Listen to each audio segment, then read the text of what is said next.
Ready for a deep dive. Let's talk about Luck and Strange, the title track from David Gilmour's newest album. Sounds intriguing. And to guide us, we've got a review here by iGluon Vinyl. All right. Let's see what they have to say.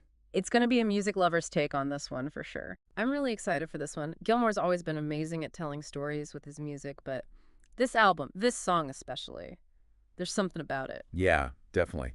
So just a little refresher. This is Gilmour's 5th solo album. It's been a while since his last one, and it's a really personal one. He's thinking about getting older, the legacy he'll leave behind, all that.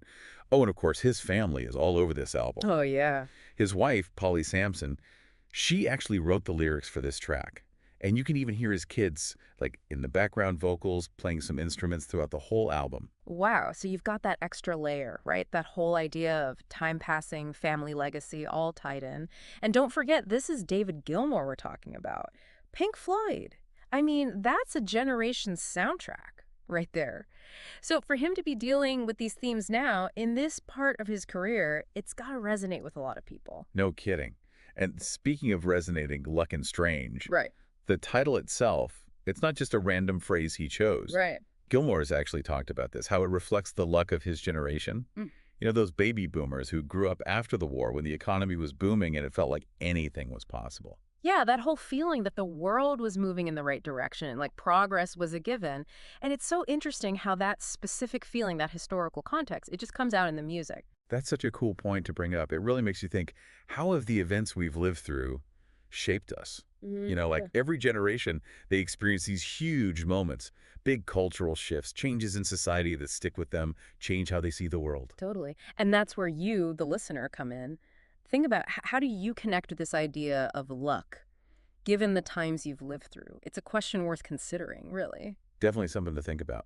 It's there in the iGluon Vinyl review, too, that sense of reflecting on life and time passing by. Now, on the musical side of things, Luck and Strange has these 2 really cool versions. We've got the original Barn Jam, which we'll listen to a bit of in a sec. It's just Gilmour and Richard Wright. Oh, wow. On the keyboards, just jamming out in a barn, as you do. It's loose, very bluesy. You can just hear how much fun they're having. Snippet of original Barn Jam plays. Hearing them play off each other like that, their instruments going back and forth, it's like they're actually having a conversation, but with music. Wow. Then you've got the album version, a little more, I guess, polished.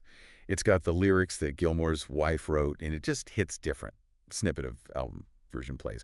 It's more introspective, maybe. Yeah. You really feel Gilmour thinking about life, death, Yeah. And having Wrights playing on there, it's kind of bittersweet, isn't it? Yeah. Especially knowing he's not with us anymore. Definitely. And I think that just adds a whole other layer to everything the song is about, don't you think? Especially because when Wright passed, it felt very public. Right. Like everyone felt that loss, So hearing those 2 play together on this track about time passing, it just hits harder. Yeah, for sure.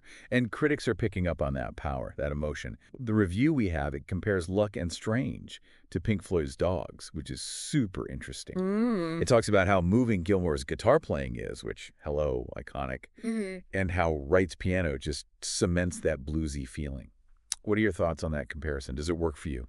I mean, on a few levels, totally. Both songs have that huge epic feel to them. And that bluesy vibe you mentioned, it's in the DNA of both songs. Even when Gilmour's playing a melody, something really pretty, you can still feel that blues influence in his style, the way he bends the notes, the rhythm he uses. It's all about getting that raw emotion out of each note. It's that classic blues feeling. It's not just like happy-go-lucky. There's a real depth to it. You can hear the heartache in his playing, but then Wright comes in with those piano chords and it adds a whole other level of emotion. It's funny how those chords can make you feel melancholic one minute and then almost hopeful the next. It's powerful. Isn't it? That's the magic of the blues, though, right? That ability to make you feel that whole range of human emotions. And people are connecting with it. Luck and Strange hit #1, which is amazing. And it's not just the diehard fans. It seems like this song really struck a chord with a much wider audience. Why do you think that is? I think it's because it's bigger than just one generation. He's tapping into these universal themes. Aging, what we leave behind, wondering where we fit in, maybe even coming to terms with the cards life dealt us. Those are things we all think about at some point, right? At some point, absolutely. And with Gilmour's musical history, having right on the track, it all just adds up to this really powerful emotional experience. It's a potent mix, for sure. Yeah. So, to wrap things up, we've got this amazing song, Luck and Strange. Personal reflection meets this big picture look at history, all wrapped up in that signature Gilmour sound. Just wow. Seriously. And listen, if you really want to go deeper on this, check out Gilmour's website. He's got videos about how he made the album, and they're fascinating. Really add another layer to listening to the song. Love that. Thanks for the tip. And to all our listeners, as always, thanks for joining us on this deep dive. We'll catch you next time for more music exploration.